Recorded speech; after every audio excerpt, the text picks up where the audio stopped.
Hello and welcome to the Radikal Life podcast. My name is Marina Patrice Vare. My pronouns are they, them, and MP. And I'm recording for you today on the unceded lands of the Lenni Lenape peoples. Today, I'm speaking with our Move module leader, and I'm delighted for you to meet her. Would you like to introduce yourself? I am Karina Fireheart. I'm a self-care coach, dual certified health and life coach, and it is my mission to be able to help people feel comfortable within the bodies that they have, to create a safe and loving space, an environment where they can explore their relationship with their own bodies. And I have been dancing since I was 3 years old. So moving has been a part of my life. And I have performed professionally, both nationally and internationally. I've done an off-Broadway show. I've done world premiere musicals. I performed on a cruise ship.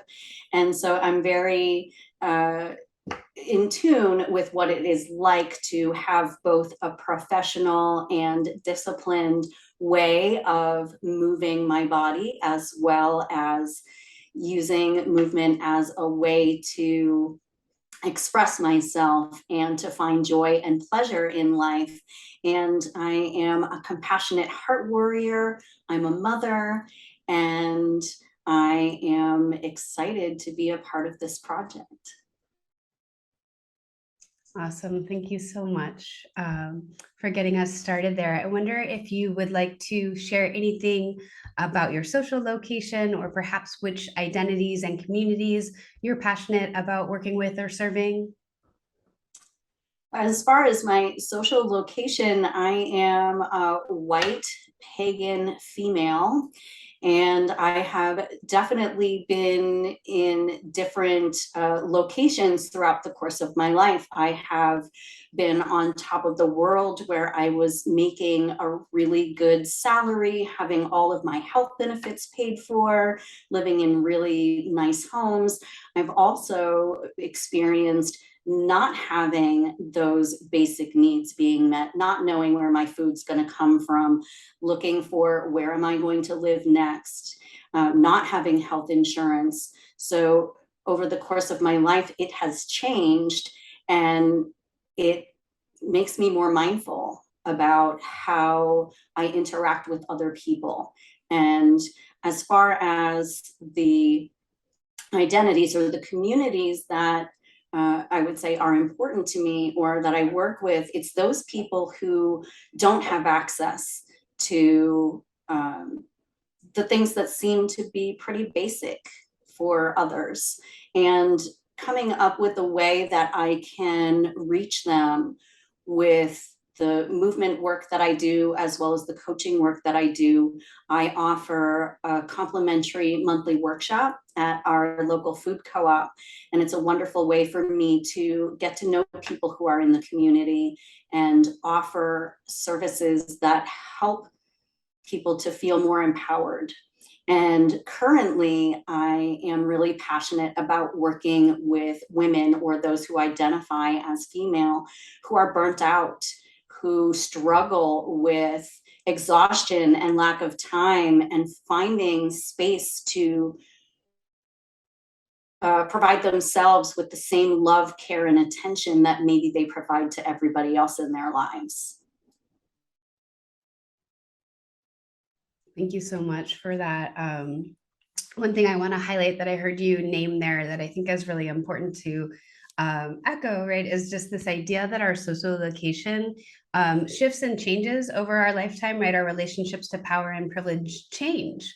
And so I appreciate you sharing that about your personal experience. I also heard there a real passion to serve folks who are nurturing others, right? People who are giving a lot of themselves, right? It is quite easy to burn out. And so I appreciate your desire to help those folks give some of that love back to themselves. Thank you for sharing about your work. I would love to hear about what your personal movement exploration looks like in your day-to-day life. And perhaps if you want to share with us as well, how that has changed over time. So currently, in addition to being a coach, I'm also working a job where I sit behind a computer Monday through Friday for 8 hours a day. I know I'm not alone in this. And so having movement be present in that portion of my day was really challenging for me to figure out how am I going to continue to keep my body moving. So right now what I do is I've built into my day little chunks of time that I take for myself. And I have already been in communication with the people that I work for that this is something that I need in order for me to be able to do my job well. And so I get up every hour and I take a short walk down to, it's a long driveway at work. I walk down to the bottom of the driveway and I walk around and I do a little bit of a mindfulness practice while I am moving to be present to the sun and the birds and whatever is around me. So that's one of the things that I do during the day. And then I also do some stretching to help to counteract that sitting that I do and working in front of a computer, which anybody who has spent time in front of a computer knows that your neck and your shoulders and your back are affected by that. So I try to incorporate that in my work day. And then after work, I like to go for a walk if the weather permits and walk the neighborhood. I live 10 minutes from the beach, so my partner and I like to go for a walk on the beach. And then on the weekends, it's much more, I have more time, so I can do more things than that. But I really have found for me right now, because I work so much and I do commute, that I have less time than I have in the past. So how things have changed for me sort of over time is that I used to dance a lot. And it could be putting music on and dancing around my house in the living room. It could be going out where I could dance with other people in public, at events, concerts, those types of venues. So the more time that I have, I feel that I move in bigger ways. When I have less time, it's more directed. It's like focused, and it's narrow as to I've got 15 minutes or I've got 5 minutes, and so it's like very specific as to what I do. But when I've got more time, it's much more freeing and organic. Yeah, I really appreciate that distinction, right, between when we have spaciousness, right, in our schedules and what we can do with that, and when we are more constricted by other people's or obligations to other people or things, right?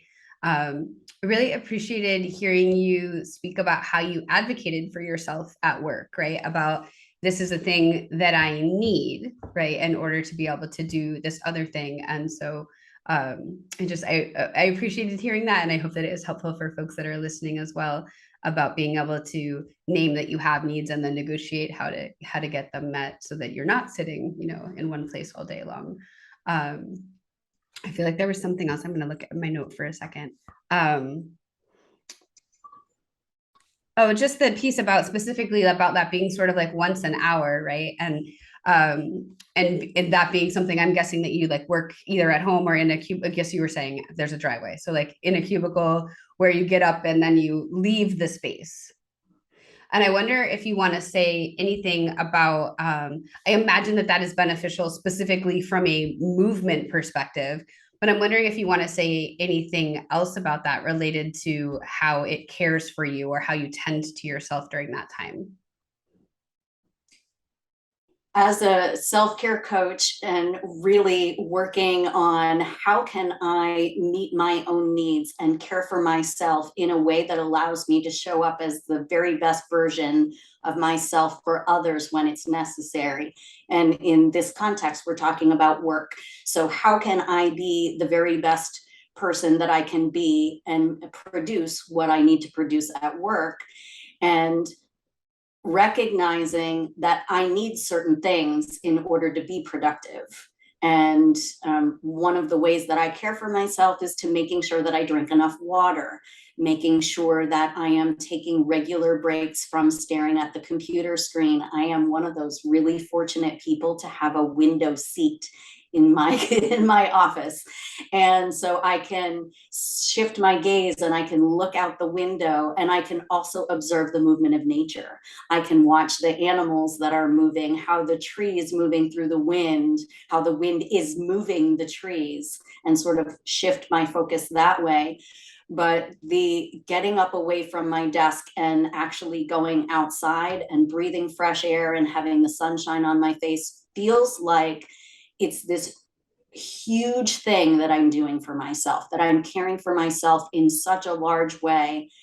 And I feel it inside. I feel like, oh, I'm really loving on myself right now.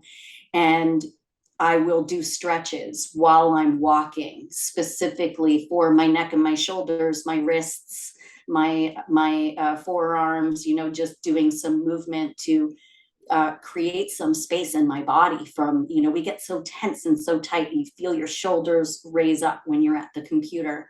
So I feel like it's this really beautiful, wonderful gesture every day that I am honoring and recognizing that there's certain things that I need. And by fulfilling that myself, for myself, that the impact really does ripple out from me to everybody else that I work with, to everybody else that I come in contact with, my partner, my family. Everybody else gets the benefit of me caring for myself in that way, and specifically around moving my body and making sure that I'm not creating that stress or that tension, that stiffness inside my physical body.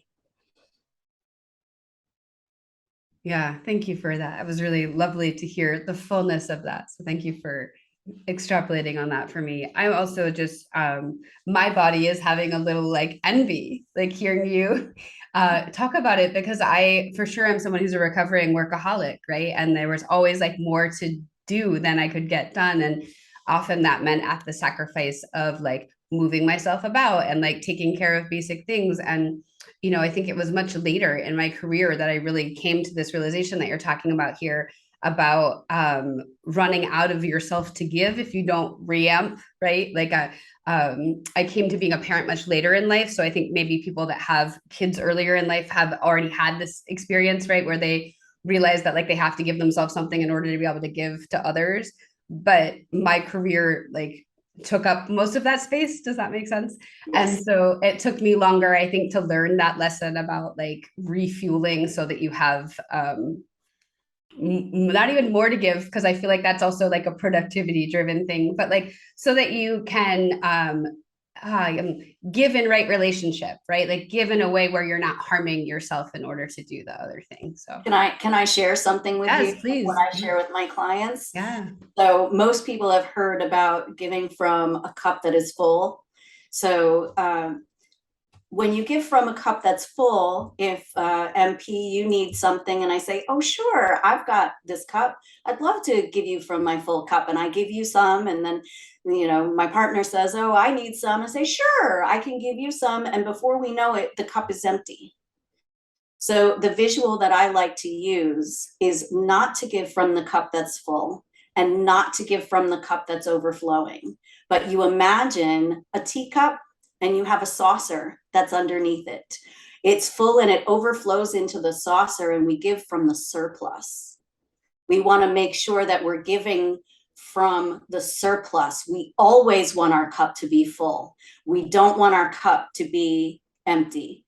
And so from that surplus, that means that I have everything that I need, and I have extra that I can now give to you from a place of empowerment, from a place of choice, of saying yes to you without saying no to myself. And I think that that can often happen as somebody who has a career or is a parent or is caring for elderly parents, that we are wanting to help, and we're missing the tools and skills that are necessary to be able to show up fully resourced and ready to go. I'm here, I am fully present with you, and I'm ready to give what you need from me, as opposed to that burnt out, frazzled, tired person that there's not a single person that I've encountered in conversation who says that they're not familiar with that,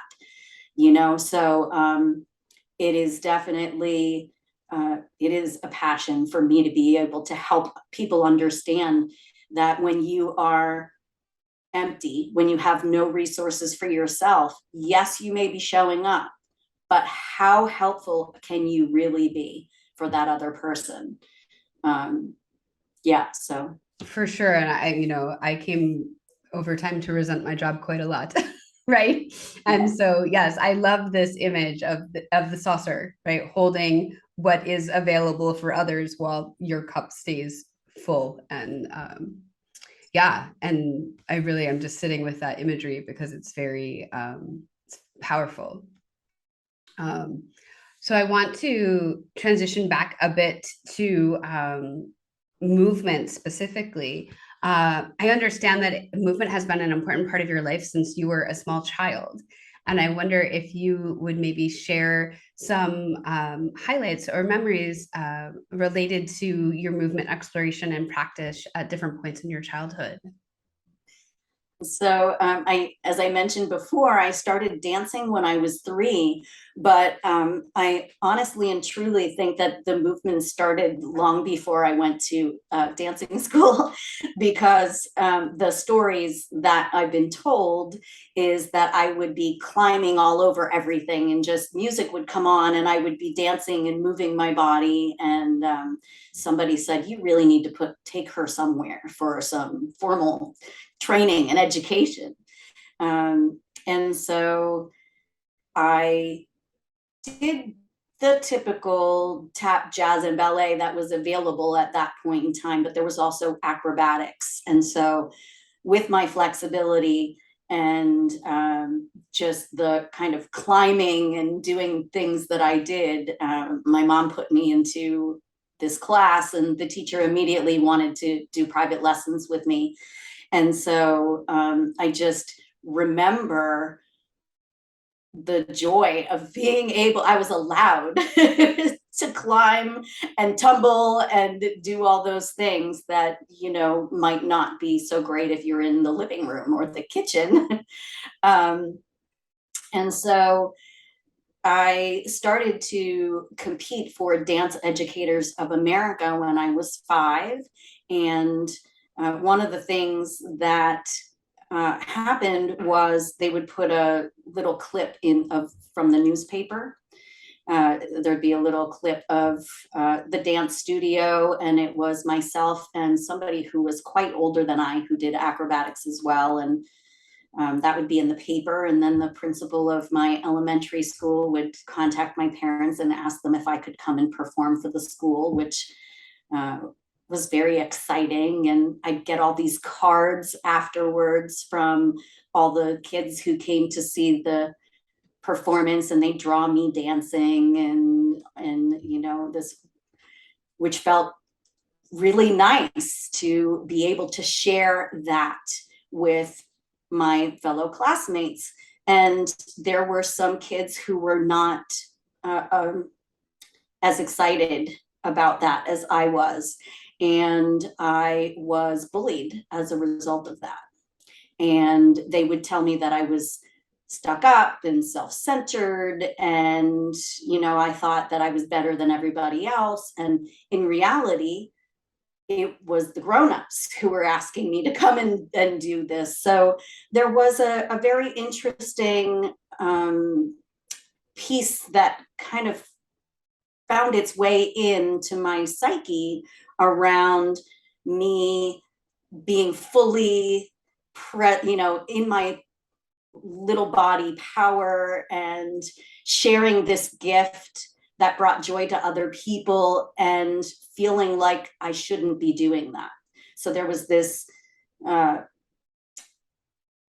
pull, like a taffy pull inside of me about, yes, I'm excited that I can do all these things and I want to share it with other people, and I should kind of dim my light because it makes other people uncomfortable. And so, you start to create in your little mind stories about your body, or stories about how you interact with other people. So that was an interesting thing that I had to learn to live with from that point on, around being a dancer and about being successful as a dancer. And then alongside of that, to be able to step into the spotlight, as it were, and perform for other people, and knowing that I was bringing joy to the lives of others through my movement, and them getting to watch me moving. So it was that kind of that interesting balance that I was navigating as a young person, about I consider it to be a gift, that I have a gift to be able to move my body in the way that I can. And how there was a kind of a dark side to that as well. I'm not quite sure if I answered the question. Yeah, no, I think that's a great question. And I'm just, I'm hearing there, right, this thing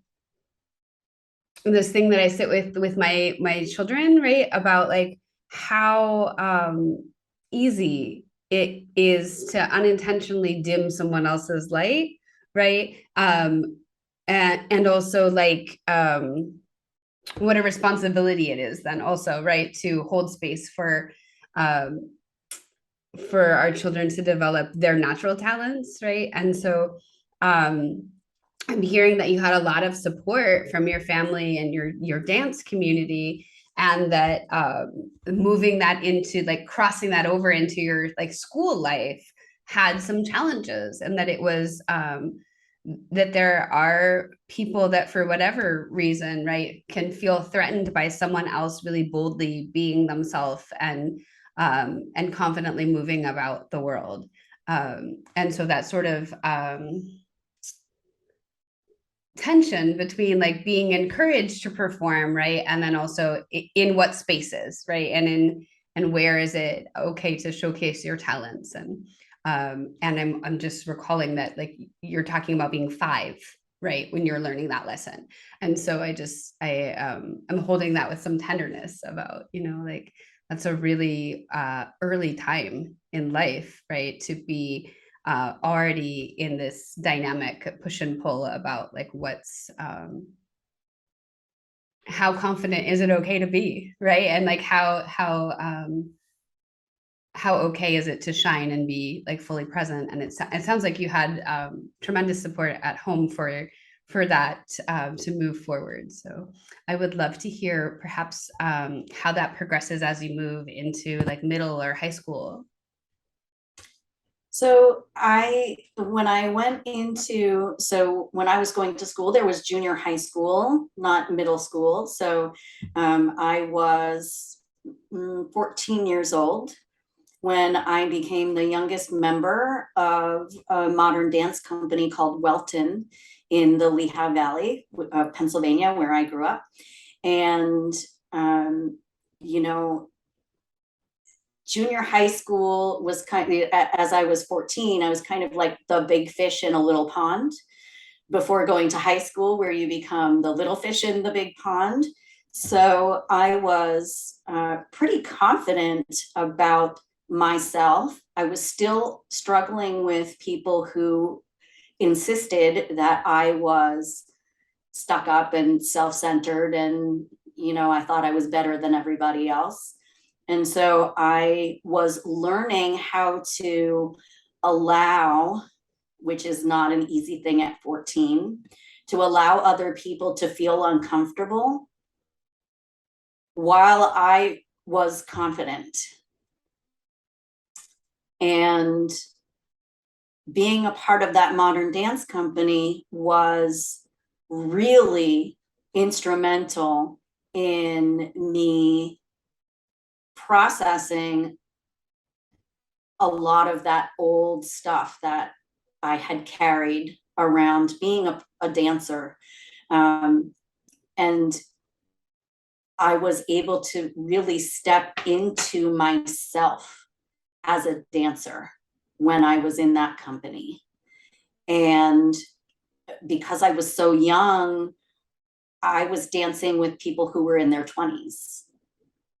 And they were kind of like little mother hens with me, you know, helping me to grow and to express myself in a way that was safe for me, even though other people, and modern is one of those sort of, you know, oh, you were a modern dancer, not really a dancer kind of a thing. But I really was able to find a place inside of myself where I could be comfortable, and to be comfortable with moving my body and allowing other people to not be okay with that. So that was, you know, I remember my grandfather saying, so can you explain to me, like, what is all that rolling around on the floor stuff that you're doing? Like, can you explain to me? I'm not sure I get it. And that he was not being judgmental, but he was being curious, that he was trying to get me to have a dialogue with him about, oh, so what was that dance about? What were you doing? What did that mean? Is there a story behind it? So that was kind of a way for me to realize that there are a lot of people that don't understand what you're doing, or maybe they're threatened by what it is that you're doing, and that's okay. I think the fine line becomes when it's not okay and then you hurt somebody else because you don't understand them, or you don't, you know, you don't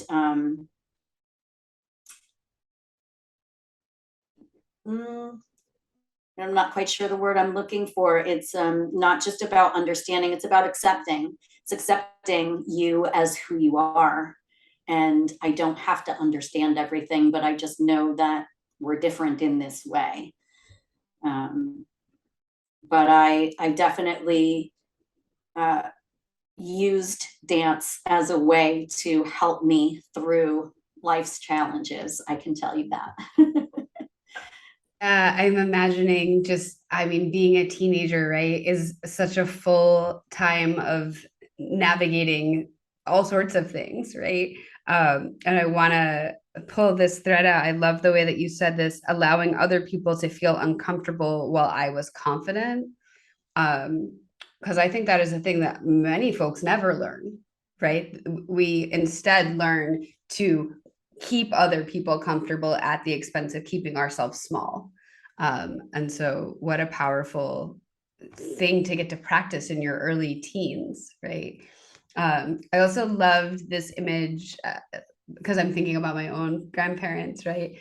This image of like loving something that is like such a big love for you and that is like just not quite understood by someone else, right? And the space it takes to like to be in dialogue about that, right? Like to navigate, like, I can see this is really important to you, tell me what it is that lights you up about this, right?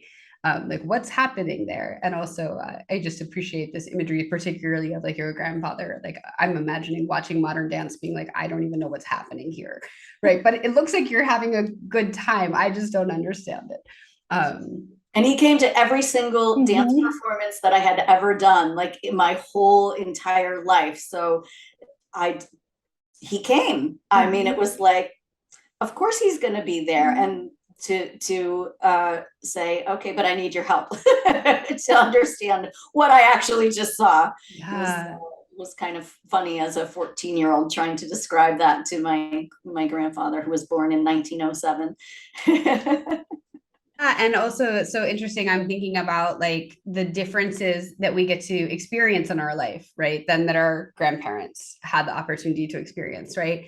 That like coming of age, right? That puts him pretty close to like coming of age at the in the Great Depression, right? So like having like it's just a really different set of life priorities, right? Like it is quite a privilege to be able to like spend a lot of time like dancing, right? Yes. And so just like I'm imagining, yeah, just like the like trying to understand something that's so different from your own context, and how beautiful that he kept showing up. I really I'm appreciating that image as well.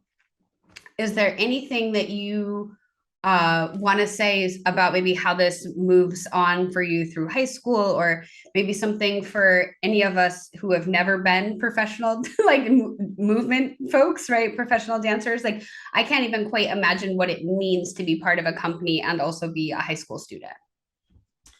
Well, I really didn't have much life outside of being a high school student and being in a modern dance company, because I danced every single night. So I would come home from school, I would do whatever I needed to do for schoolwork. And then after dinner time, I would go off and I would dance for, it could be an hour or 2 hours. It would just depend on what the class was that we were having.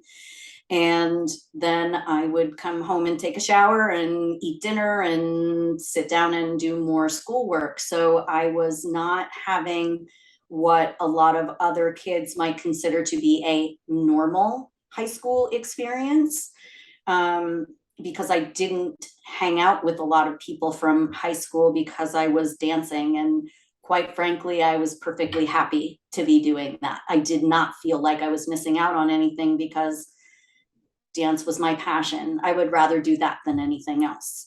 So, and then if we did performances, we do, there was a series over the summer. It was lunchtime performances. And so we would be in the center of town and we would dance. We would go to one of the manufacturing facilities, and on their lunch break, we would dance for them. So there were all of these opportunities that, for me to dance with them. And so I was really not having a normal high school experience in that kind of way.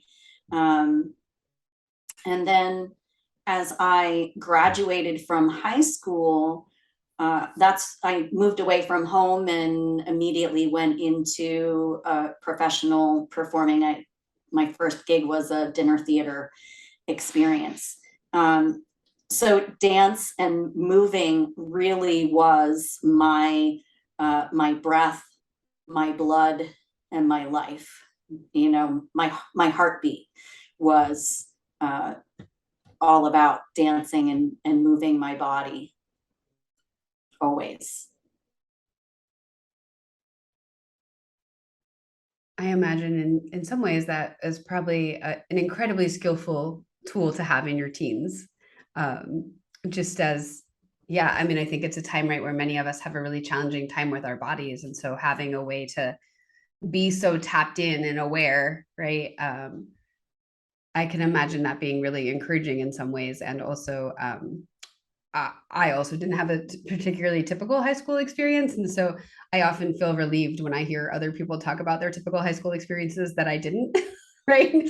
And so, yeah. So I'm like, oh, that seems sort of like a relief, to get to do the thing that you really, really are passionate about and love, and then have some of the other drama just not be, there's no space for it. Right. Um, I would love to know if you think there is a difference between movement and exercise, and if so, is the distinction important? So I have done both movement and I have done exercise. And one of the things that came into play as a professional dancer, they want you to look a certain way. So even though I was rehearsing and dancing, they, want you to be a stick. And my body is not built that way. I have an hourglass figure. I am a curvaceous body. And so exercising was something that I did to try to lose weight and look a certain way. And moving was something that I did when I was dancing and performing. So I have gone in and out of having a gym membership. I haven't, always gone to the gym regularly, but this is the best way that I can answer that question. And this is, I just want to remind people that this is my opinion, that this is really coming from me and my experiences. I think that movement is a part of everyday life. So we bend, squat, stretch, push, pull, reach, lift, right? We're opening and closing, and everything that we do requires us to move our body in some way. There's a certain level of movement that we need to be doing for optimal health and well-being. Exercise is a combination of movements put together to for a specific outcome. So we want to either improve or increase strength, muscle mass, endurance, stamina. We're focusing on having our bodies perform in a particular way for a particular outcome.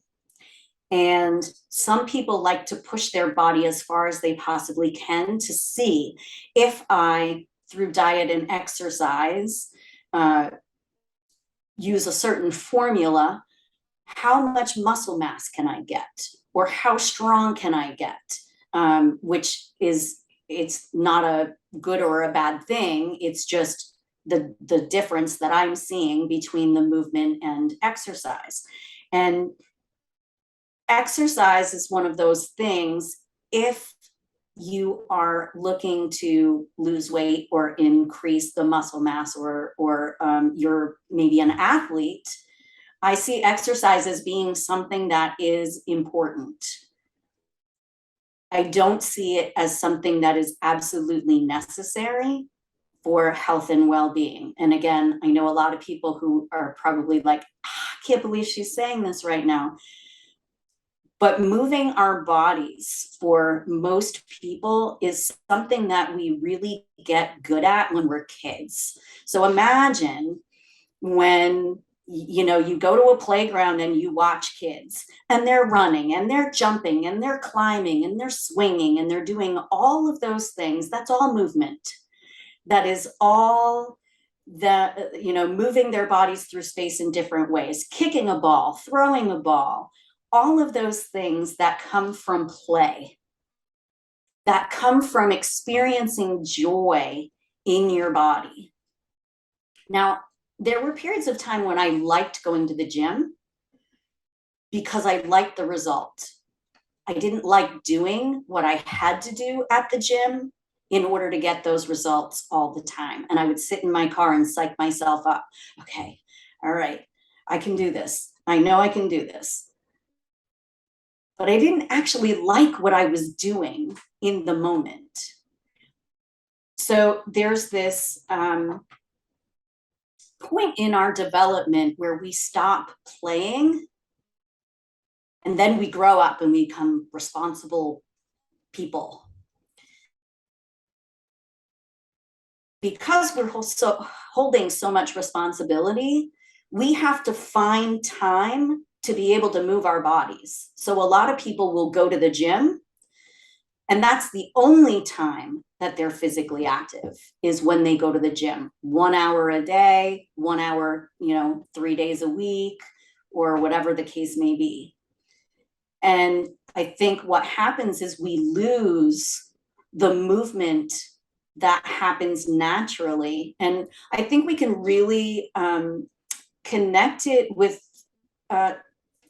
technological development, where at a certain point in time, you can see how we've got people who are more sedentary, who are going to the gym, and that's everybody. That's not just athletes anymore. So I think exercise used to be more of a way to be fit. And so now you have people who are looking at, I have to carve out the time at the gym to offset what's happening with technology, and we've lost the fun, we've lost the play, we've lost the ability to be with other people. When I was a kid, I would get on my bike, my mom would say, you need to go outside. If you don't go outside, I'm going to put you to work. Okay, take your bike, you ride around the neighborhood, and you look for other people to hang out with. And our neighborhood was around a park. And so there were, a jungle gym. So we'd be climbing and swinging and doing all those things, which builds muscle, which increases your endurance and your stamina. You get fresh air and sunshine, and you are having a good time while doing it with other people. So I think often people go, and it amazes me when you go into a gym and you see everybody's lined up on their treadmill and they're watching a television. So they're not even fully present in their bodies while they're on the treadmill. It's the distraction of the television or a magazine or something. But I went to the gym. And so there's a disconnect between your body often, not all the time, when you're exercising to try and make it through what you're doing, and moving where you're present in your body and you're feeling what's happening to your body. You're feeling and expressing yourself. And I think it's important in the sense that not everybody, and we've had this, this discussion before, not everybody's body is capable of moving in a certain way. Not everybody can go to the gym. Not everybody can exercise, but everybody can move with the body that they have, regardless of whether they can walk a fast power walk or whether they can walk from here to the corner, whether they can walk from the couch to the bathroom. That moving is something that we are all doing every day, whether we're connected to what it is that we're doing or not. But I do see a lot of that with people who are exercising. The last time I was a gym member was before the pandemic hit. And I was a faithful gym rat. I just loved going. I loved the results that I was seeing. I was in great shape. I was strong. And I would look around and I would see people who are like doing everything they possibly can to distract themselves from what it is that they're doing. And my experience is through movement, you're present and you're feeling it and you're experiencing it. And it's not judgment. It's just, we all like different things. I'm not a runner. I was forced to run when I was a gymnast, and I don't like to run at all. So I don't make myself do it. I do something that I like, something that brings me joy, that I feel good in my body. And my body's like, oh, thank you for moving me that way. That felt good, as opposed to like numbing my brain out or my body out. So I'm not present and experiencing what I'm making myself do.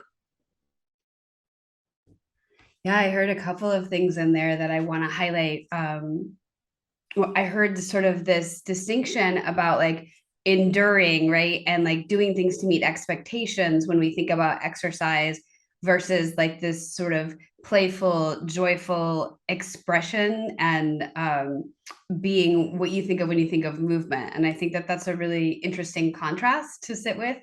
Um, and it gives me a different feeling when we talk about like, so I have recently learned the phrase intentional movement, and I like that. As like, I've never really been someone who was super excited about exercise. I have endured it for sure. And I appreciate what you're talking about there with the people having such an unpleasant experience of their exercise that they're doing everything they can to actually be disembodied while they're doing it, which I think is just like, was a powerful visual for me. I'm like, oh yes, I've been there, right? And I really hear sort of that difference between like doing something that feels pleasurable and joyful, right? And the vibration that that has in terms of actually doing a thing. I think I'll name a couple of things. I heard you make a distinction, right, between folks that like levels of ability, like things that folks are able to do. And I just want to name that not everyone can walk. Like, so let's just want to be like, right, that like it's not even necessarily from the bed to the bathroom, right? But that when we're talking about specifically like able-bodied or currently able-bodied folks, that there's also a very wide spectrum of that, right? So we were chatting before we started recording about my experience of living with a chronic progressive, illness, and how it really affects my mobility at different times when I'm flaring, right? And so like we were talking about yesterday, someone said to me when I was really struggling with like, I don't even have the mobility to do the movement I want to do. A friend reminded me that literally pointing and flexing my toes was movement, right? And and just thinking about like what we privilege as like movement or exercise, and how that shapes things. I think I will also name something that's coming up for me around being a person that lives in a body that experienced a significant long-term trauma that has that's created a challenging relationship for me with exercise in a way that I don't experience with movement. And I'm just thinking about like I'm literally thinking through this for the first time. So work with me for a minute while I like try to name it. Is so strenuous exercise that causes me to have like heavy breathing or to like feel like I get very like flushed and overheated is often a trigger for me in terms of like, oh, like that the whole body stuff comes up, right? But when I think about like movement as just being something that like I do in my life, right? Like that feels less threatening to me, and it was a way for me to move through some of that panic that happened with exercise, was to just really take the pressure off and like recognize that like I could move my body in different planes and different ways without having to focus specifically on like building heat or like right. I'm also someone who in many ways is extremely disciplined, and in others like that discipline is paralyzing.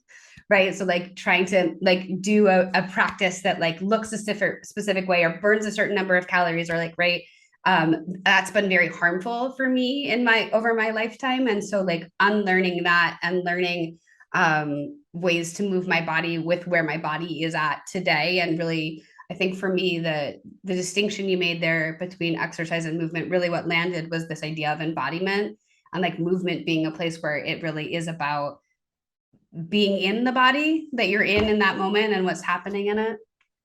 So that was a lot of different like thoughts that came together there. I'm curious if you want to say anything about the importance of developing maybe a consistent practice of movement, and how someone might begin exploring movement, especially perhaps someone who's been uncomfortable with the experience of exercise in the past. And let me just think about if there's anything else I want to add to that. Is it important to establish a consistent practice? Do you have any recommendations to get started? And also like any ideas about where to fit it into the day? You gave us a few at the beginning that I really enjoyed. So before I answer those questions, can I just add something to the movement exercise thing? Yes, absolutely. Because after listening to you, what occurred for me is, and again, in my experience, is that movement, I have more of a choice, and that I can really listen to and honor my body.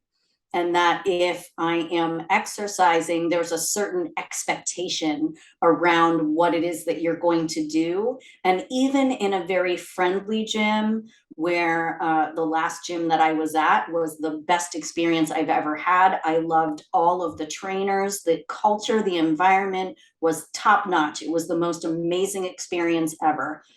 But I feel that there's an expectation about, you came to this gym, so you're going to do certain things. And that if you are modifying to suit your body, which I have some physical issues, to modify and even ingest, like, oh, come on, like you're not lifting heavy enough weight or whatever, that could be very intimidating and off-putting and make somebody not want to come back if they have certain physical challenges.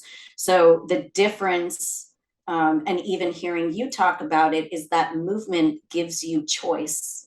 to be able to move your body in certain ways that are not creating those triggers for you. And that exercising almost automatically is creating the trigger. And in order to burn the fat or burn the calories or lose the weight, you are going to have to do certain things. With movement, you get to choose how you move your body, when you move your body, and to what, how much you're exerting yourself, which if you're going to exercise and you're doing a Zumba class or something like that, then modifying it so that you're doing something really slow and low impact, you might as well not go to the class, because the class is, you know what I'm saying? It's so, I just wanted to share that. I don't know if that will resonate with anybody who is will be watching, but I think you're more in control with movement. Yeah, I appreciate that part around choice. I also just want to, I feel like it's important to name that lots of people exercise outside of gyms, and that like a gym membership is not like a necessity or anything in order for folks to be exercising. It's just a lot of us have pleasant or unpleasant experiences that specifically like exercise looks a certain way. Yeah. So I just it felt important to me to name that like that is not a prerequisite for exercise, even if you are aiming for exercise versus movement.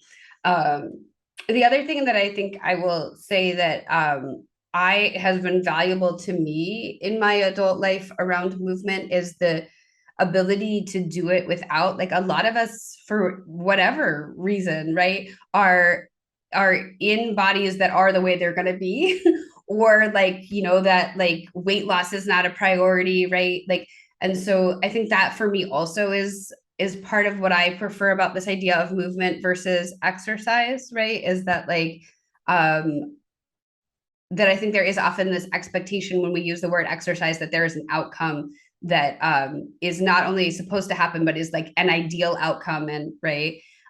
Whereas I feel like movement is something that anyone can do. Anyone can do is not necessarily the way I want to say that, but that can be done for any reason, right? That is like, it's a joyful way to be in the body without having to like try to control the body.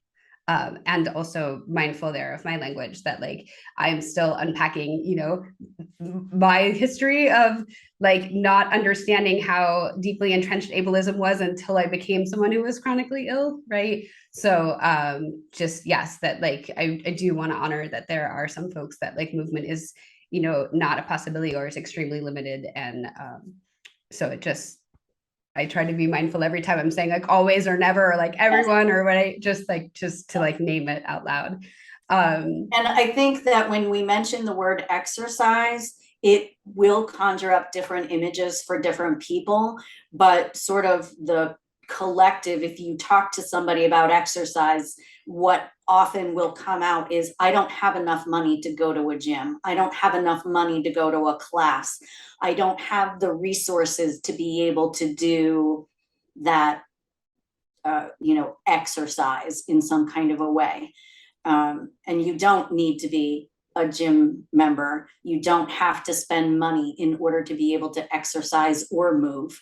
And there are definitely people whose bodies will always be the way that they are, and no matter what they do, that they're not going to go and do bodybuilding competitions or, those kinds of things. And for me as a movement educator, what is most important to me is that people find what works for them, their bodies, and what their intention is for doing it. So if I can move on to the question that you asked me about the importance of having a movement practice. First and foremost, I think that it is important for you, before you start any kind of new activity, is to make sure that you're talking to your medical professionals to make sure that what you are about to do is not going to cause further harm to something that may be existing, if you have an existing condition. Or maybe there is something about you and your body that this type of exercise is really not going to be good for. So that's the first thing, is to make sure that you're checking in with your medical professionals, your team, to make sure that what you are going to be doing is going to be value added. It's not going to make something worse for you. Number two, I found that by having something that I did on a regular basis, I looked forward to doing it. I looked forward to the time that I was carving out for myself because it was me time.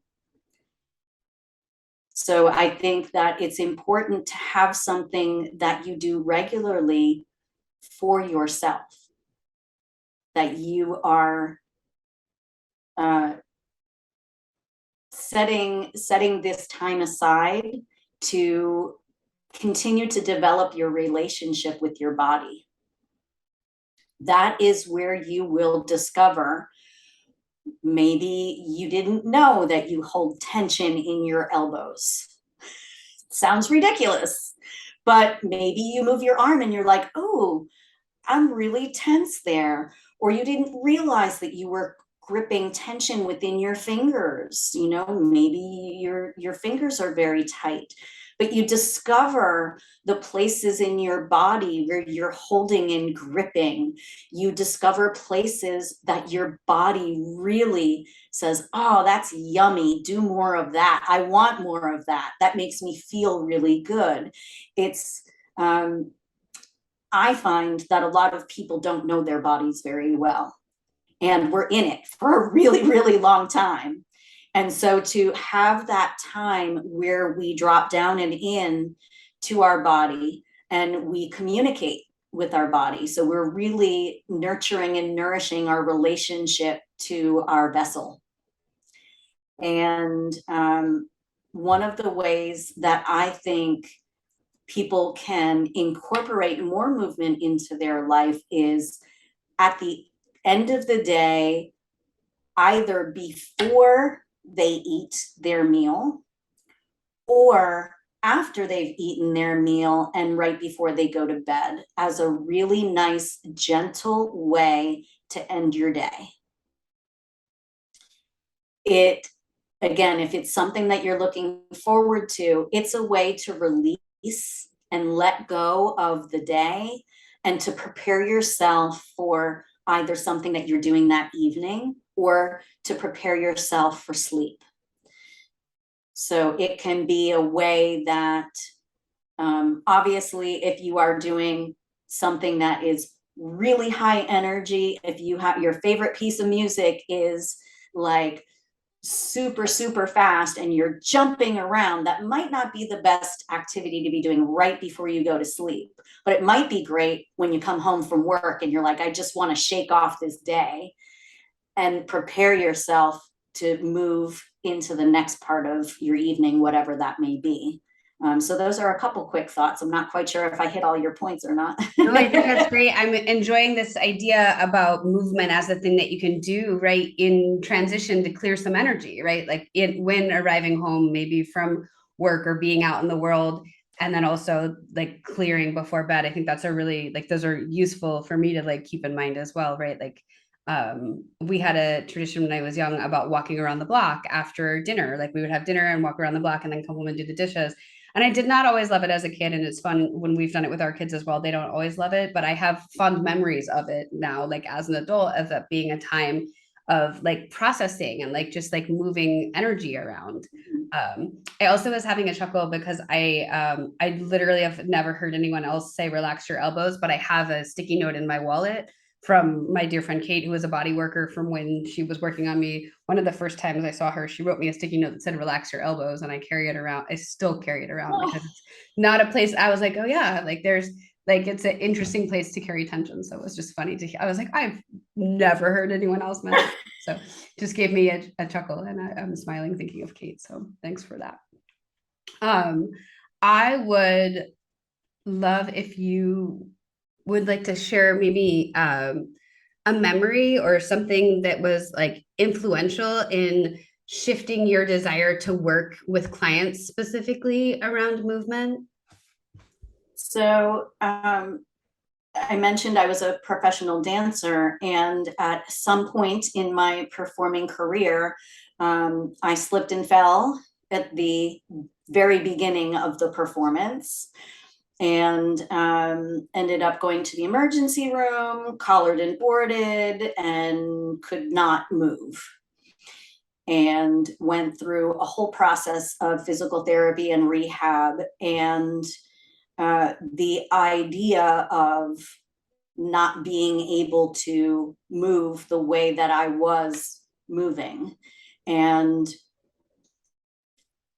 after, I think it was like 3 months or so, I went back to the show and was performing for a while. And then I did something else that was kind of like the final moment. And I had to learn how to move all over again.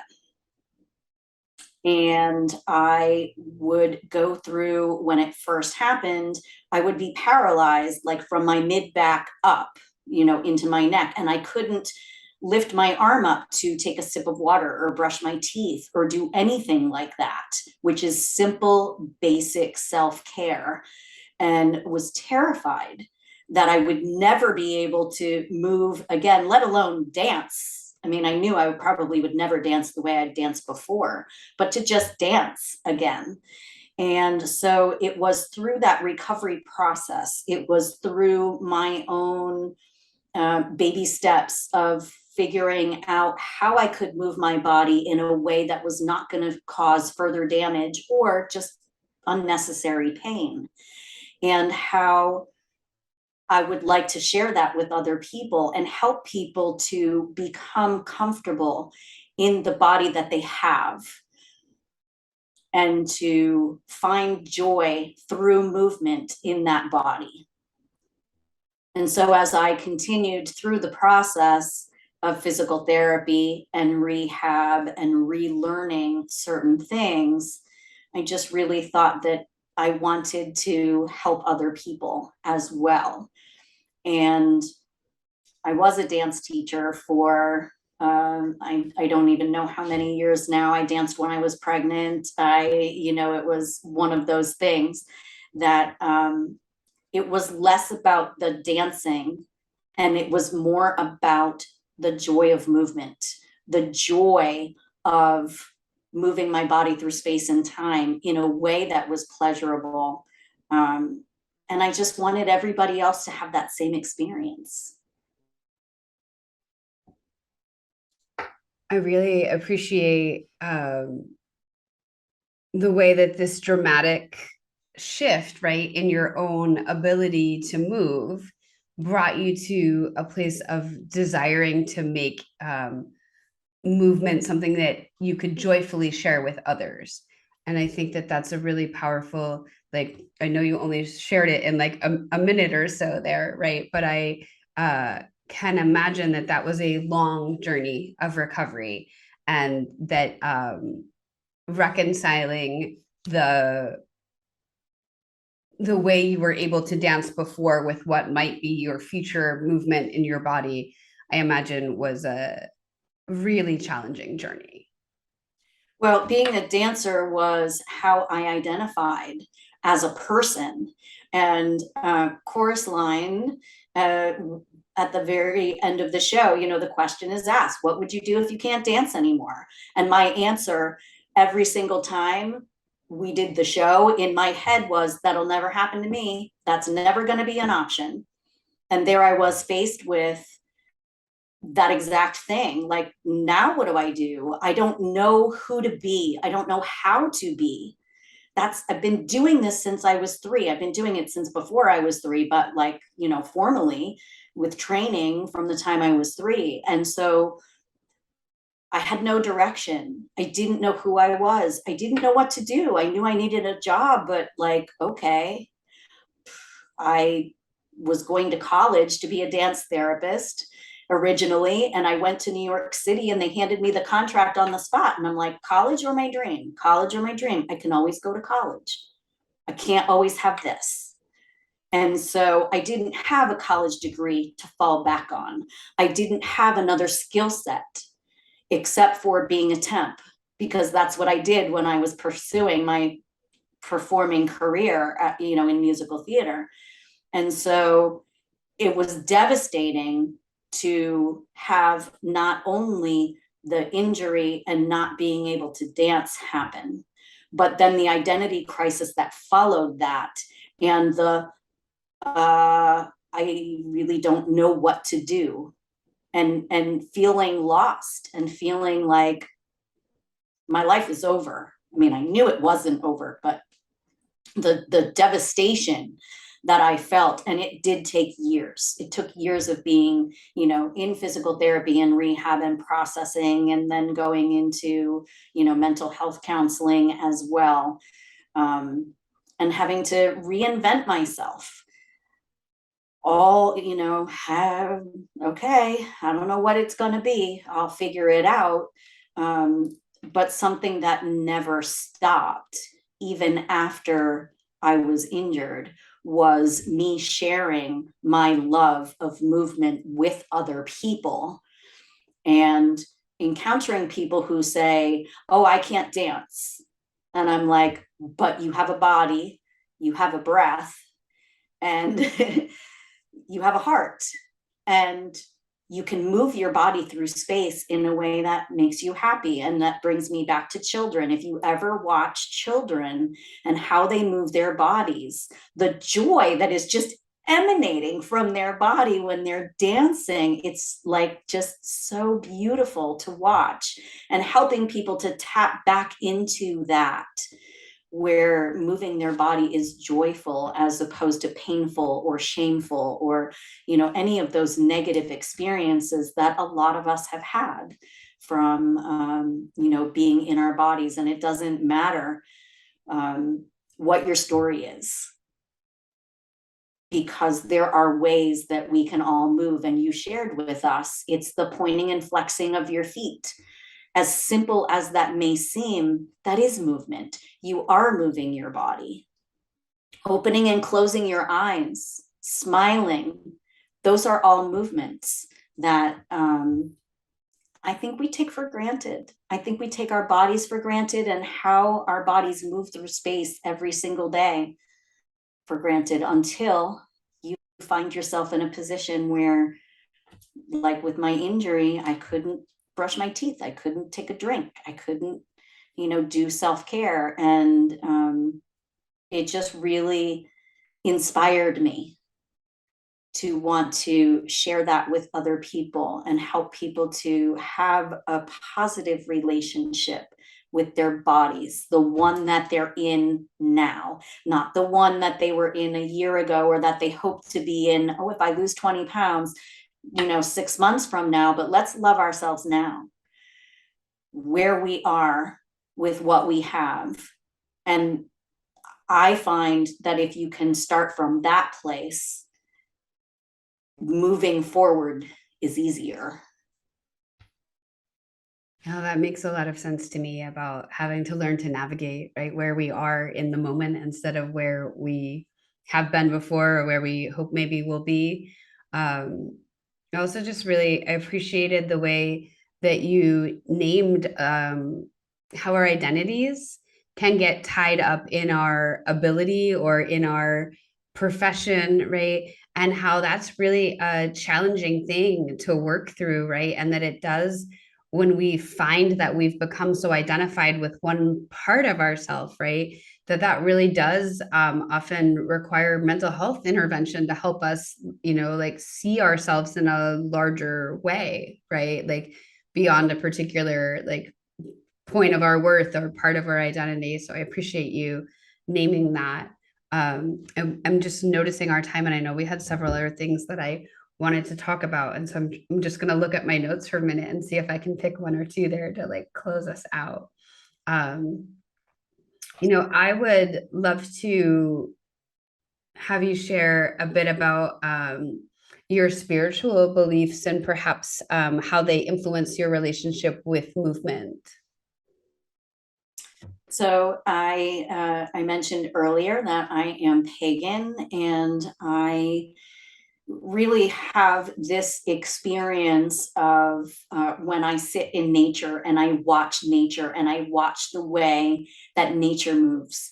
And I watch how the wind moves the trees move in the wind, and how animals move. And so there's a connection to all that is sacred, all beings, all living life force is being sacred, and my connection to that, and sometimes mimicking what I see in nature, moving my body like the tree in the wind, or the grasses, or moving like a snake, or like certain elements of nature.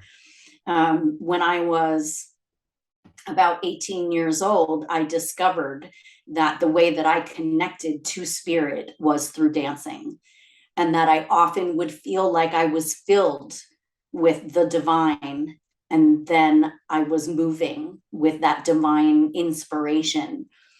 And as I got older, I used movement and dance as a sacred tool for my spiritual uh, practice, well-being, expression, and really connect to the fact I feel like I was blessed with the gift to be able to move my body in a certain way, and to be able to share that with other people.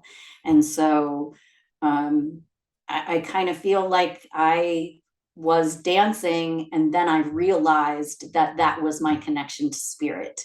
And once I had that realization, then it was the way that I move through.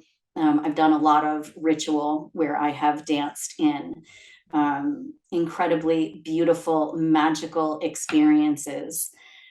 So I kind of feel like it was always present, that was always there for me, but I didn't have that realization until I was about 18 years old. And I continue to use that as a tool for my spiritual practices and well-being. I love this realization, right? And if I understood it correctly, that when you're dancing, right, that the act of performance is a sort of a channeling of the divine. Did I understand that correctly? That is correct. Yeah, it's a really beautiful image. And then how that shifts, right? And you realize like, oh, you can bring dance into other spaces, and then that enhances your spiritual experience there as well. Yeah, Yes. I love that. I'm approaching our last question here, but before I do that, I always like to check in and just find out if there's anything that you had hoped we would talk about that we didn't get to, or anything that has come up for you in the course of the conversation that you're like, oh, I want to circle back, or I want to make sure I have the opportunity to talk about that before I close us out. I don't think so. I think we covered most of the things that I thought we were going to talk about, and it's just been such a pleasure to have this conversation with you, Thank and you. I appreciate you. Thank you so much. I would love, in closing, for you to tell us what's your vision of a radical life. So there's two things that come to mind. The first one is the project Radikal Life, that my vision is that this will be a community where we can all learn and grow together in health and wellness, well-being. And living a radical life for me is to love myself and have compassion and kindness for me, so that I can move forward into the world and have love, compassion, and kindness for others. I love that. Thank you so much for that. That's rich. Just the having the thing for yourself and then being able to ripple that out into the world. I love that. Thank you. Oh, well, friend, it has been an absolute treasure to get to have this conversation. Thank you so much for making the space in your day to chat with me. And I will look forward to seeing you again soon. Oh, thank you so much. I appreciate you and all that you've done to create this space. And I look forward to working with you in the future. Thank you. Thank you for joining us. Head over to our website at radikal.life to sign up for your free Radikal Life Starter Kit. Our website is radikal.life. The Radikal Life podcast is produced by me, Marina Patrice Vare, and edited by Cassidy Vare. Our theme music was created by Mark MeeZy. Radikal Life is a co-creation with Manjot Singh Khalsa and Radikal Healing. Connect with us on social media, Radikal with a K. We're on Instagram at radikal_life_22 and Facebook at Radikal Life.